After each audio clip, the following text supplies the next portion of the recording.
Life is a highway and it's mighty fucking long. It's full of twists and turns, so you know some shit's gonna go wrong.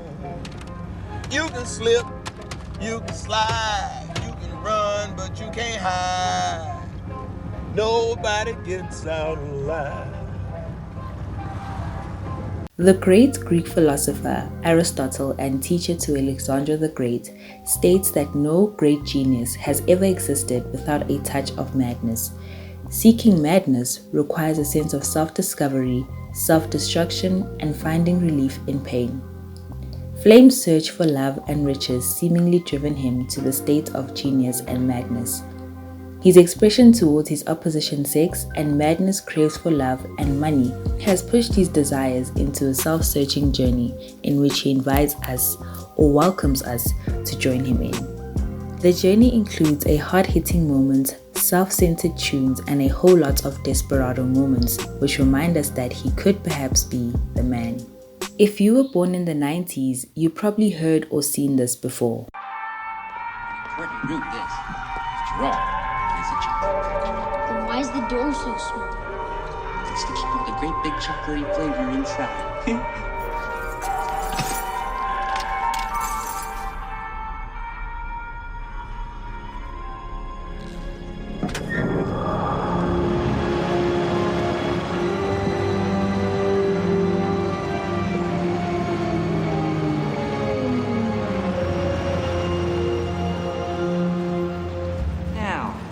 Do be careful, my dear children. Don't lose your heads. Don't get overexcited.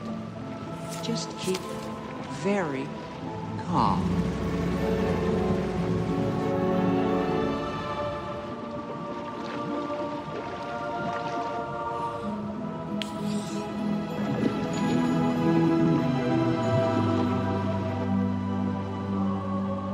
It's beautiful. What? I don't like the look of it. Oompa, loompa, doompa-dee-da. If you're not greedy, you will go far. You will live in happiness too. Like the oompa, loompa, doompa-dee-doo.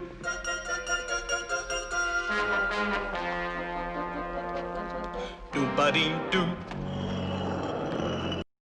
Flame has always been showing signs of a young man trying to be on top of the world but also being held back by complications of the world. As we understand that from his projects, Flame has been always dwelling on his feelings about a certain girl that broke his heart on the EP Clouds, as much as he claims that he doesn't like the project anymore because he felt he was being too vulnerable. With Clouds, I was still vulnerable, you know. Yeah. On Clouds, I let people know how I'm feeling. It was just like, with me, every project I do, it's like a piece of me and what I'm going through at that time. So it's like more or less my current state of mind at that time. Sure. So for me, okay, I super really pure. didn't like that project because, you know, I felt like I was too vulnerable on that one. From Pearly Gates to Trapped in My Conscious, everything he says and the dark picture that he's trying to paint shows that he's been more honest in his lyrics than before. The more he's involved in the music, he shows growth on Do Not Disturb with Zuchi Coke Dope, and songs like Just Another Interlude, Blow My Mind, and also Made It Out. He always gives his fans an idea of what it's like to be him and where he's coming from. From Cloud's EP to Jamanda, Zuchi has much influence in perfecting the sound and understanding the direction he's trying to move his music into. After Zuchi and Flame delivered Trap Classic with Do Not Disturb, their chemistry was showcased in the 2018 mixtape. Listening to both rappers trading bars on songs like Amazing Grace just validates how well these two can work in the studio. So, the album getting mixed by Zuchi was no surprise to us. In fact, seeing Zuchi in the album credits just brought more excitement to the album. So who mixed and mastered the album? The one and only Zuchi Coke Dope. Oh yeah, Yeah. the one. Zoo's been mixing since Clouds. Damn, I own Zuchi and enjoying it. This journey shows how he has gotten his heart broken to getting back the love from the woman he's involved with. It seems like a sad story with a happy ending. Jamanda showed a side of Flame which could be perceived as someone who's in love. The song Serenade is the perfect song to describe the whole mood of Jamanda. His crisp voice comes out on a very rather mellow-centric beat, which he expresses his power over his woman and how his lifestyle standards are seemingly beyond what his girl can imagine. Yeah, pull up on you, look at hella saucy. Baby, I know you wanna lick it off me. Yeah, whisper in my ear, tell me you love me. Flvme has shown his impressive talents on his previous work. Coming to this album, there was a certain level of pressure in terms of delivering. The pure talent Flvme has been slept on in terms of songwriting and expressing himself through music. Before the album getting released, Flvme described that he wanted to give us a different variety of sounds. Indeed, calling the album Candyman really gave us Flvme on different beats and experimenting with his sound.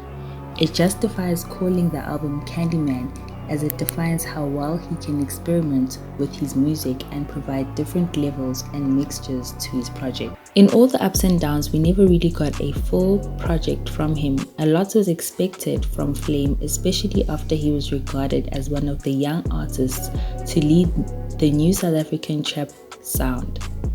We always wondered how a studio album would sound like. The anticipation of the album was grown tremendously, especially in the light of leaving record label Ambitious Entertainment and following the public beef with former companion A-Reece. The freedom of not having a record label was what we hip-hop fans were waiting to hear. The Candyman record was there to offer us a deep dive journey into a variety of dimensions to his character. All this compared with the realization to further his ambitions. He represents us with the theme of the album, an album that is set to prove a point to the people who didn't believe in him. Candyman, well prepared and well produced, the album we never thought would stand out.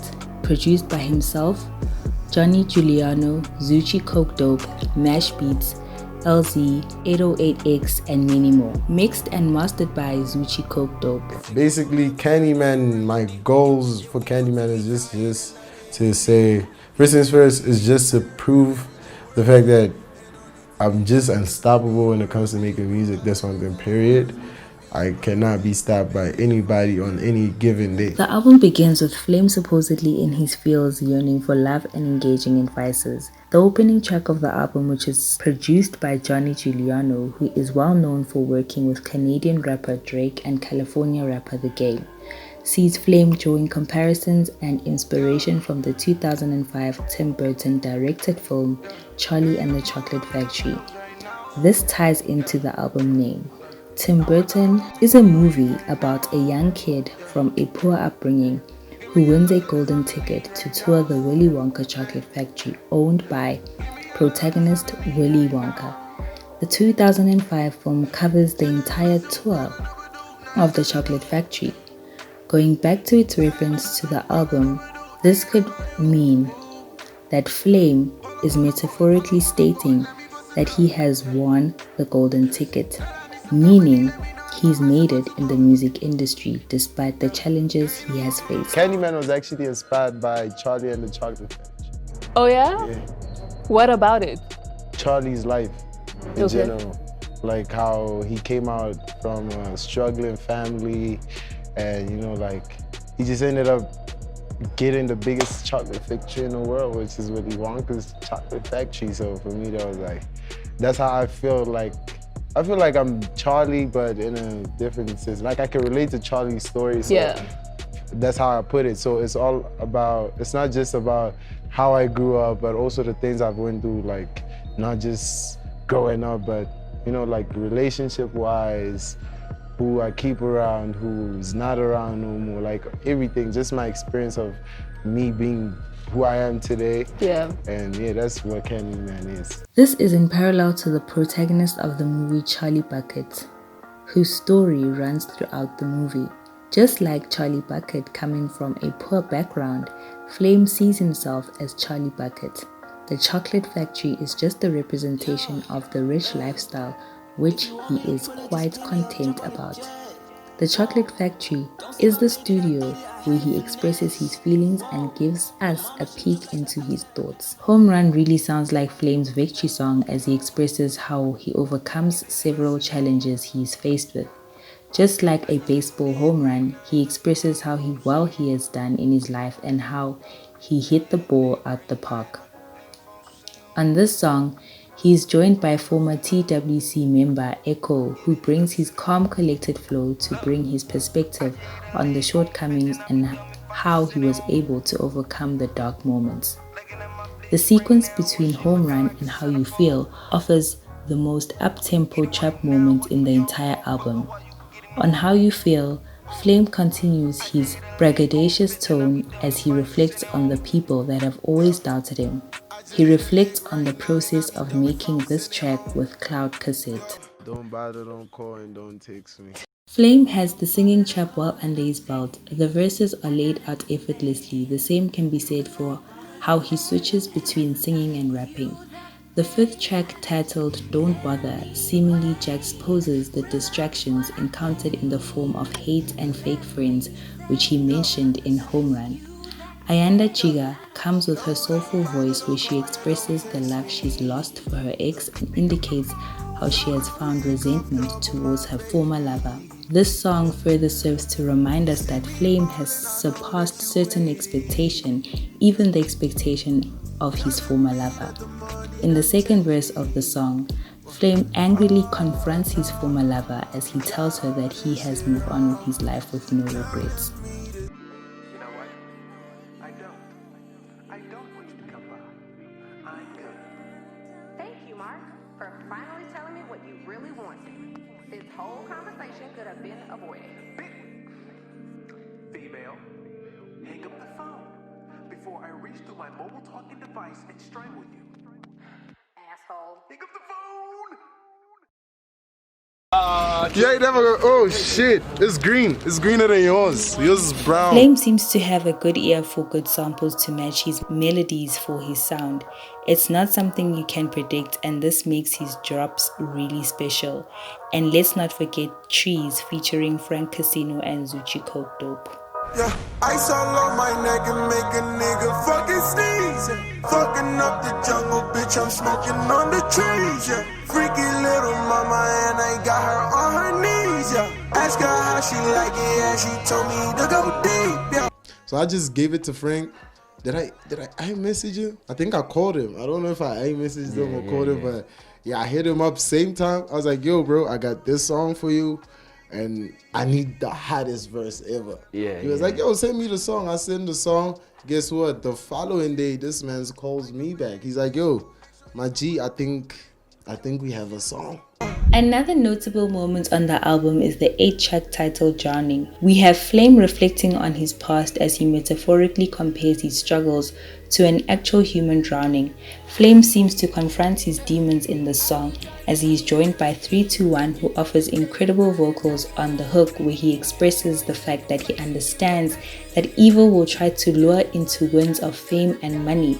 If you ain't sacrificing, you get nothing. Flame does something rather odd during this album by simply taking a break from all the bravado presented in Candyman as he comes towards a full circle moment when he does a lot of self-introspection on the track Late Night. This song offers Flame a chance to escape the reality of fame and sleepless nights he is always indulged into. Once again, Flame finds peace and escape with the use of marijuana. This is a constant theme throughout the album where Flame continuously expresses his love for marijuana and how he has used it as a coping mechanism too. The background airy echoes offer a chill mood which sets in for 321 to start singing melodies which reminisce of a certain White Iverson. Flame seems to have divided the album into 2 sets, with the second part of the album, another interlude, I guess, acts as the bridge between both sets of the subparts of the album. On the second part of the album, Flame seemed to have altered his tone from the braggadocious young rapper to a more sober individual who acknowledges not only his emotions but the emotions of a woman he's involved with. He opens the second part of the album with a mash beat produced song, Cuterlude. The production in the song is clear with the high bass, which allows Flvme to offer his vocal as an additional instrument. You gotta enjoy your motherfucking life. That's all the fuck I'm saying. Enjoy your goddamn life. Life is fucking short. Enjoy that shit. Some of y'all just need to smoke some weed and see if it don't help the quality of your motherfucking life. I know, I see some of y'all. Look, He embraces and embodies the Candyman persona between Cuterlude and Let Me Know.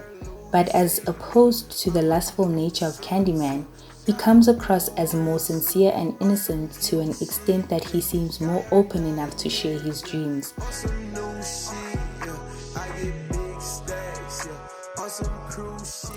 The second part of Let Me Know, titled Outro, is Flvme capping the album off by offering probably the most honest part of the album. Flvme draws a full circle of the ambition he has set out on the intro to the struggles he endured on Drowning. He vividly illustrates the trials and tribulations he has went and highlights what fuels his love. Listening to the project, I can definitely say it's well executed. Each feature complements his sound and adds something extra. From a production standpoint, a lot has been put into it and not overdone in any way. Candyman is the perfect introduction from an artist I'm sure a lot of people wanted to know more about. Let us know on the comment section on what album we should break down next time. Peace.